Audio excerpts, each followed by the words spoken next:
Dear brothers and sisters, may the Lord give you peace. Today we celebrate the Transitus of our seraphic father St. Francis of Assisi, the passing of our father from his earthly life to the heavenly life. All of creation celebrates the death of their brother who loved them while on earth.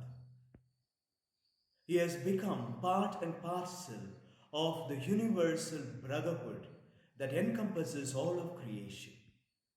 There is a unique kinship bond which has been formed with all of creation at the death of St. Francis, the brother of all creation. Dear brothers and sisters, one thing about St. Francis that always intrigues me, that when he died, it is written of him in the biographies that he died singing in the 46th year of his earthly life and in the 25th of his conversion. A person dies singing.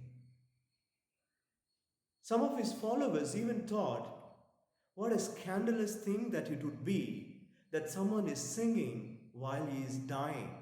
And he was even advised that he should prepare in quite another manner by a few of his disciples. But he could not contain the song that was within him. In his blindness that he could see all of creation in its beauty, that's the joy that was deep within him, that the song has to be sung. He was like a lark which could not contain the beautiful song that he had composed for the Lord with all of his life. He himself has become the song of God for humanity. And therefore, even Osho, an Indian philosopher, used to say of St. Francis, I know of no other saint in the entire Christendom who died singing. There is something unique about this man called St. Francis, who could see the beauty of death, that death is the doorway into the glory of God, into the glory of the big life and the big self that is in God. Dear brothers and sisters, St. Francis draws all of us to this unique call to celebrate death, that he called death a sister death, and that is a different way of seeing death in a world which fears death, in a world which fears sickness, in a world which fears being vanished from the face of the earth. Let us celebrate the death of our brother Francis into the eternal glory. The second thing about St. Francis that I always admire, that he breathed into his disciples the spirit with which he lived his earthly life.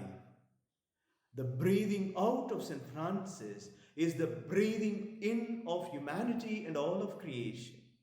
And therefore, there is a unique breath, the breath of the Spirit, the breath of God, the breath of a new creation, that he has become a new creation, and that is the breath that he is breathing onto us, his disciples.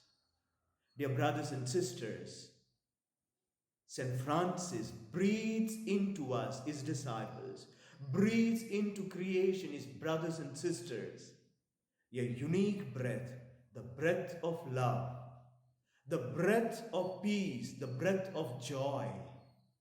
And therefore, dear brothers and sisters, when Christ was going to be lifted up from this earthly life, he breathed into his disciples. It is the breath of Jesus that is a spiritual mandate. It is the breath of Jesus that gives us a social thrust to our Christian life.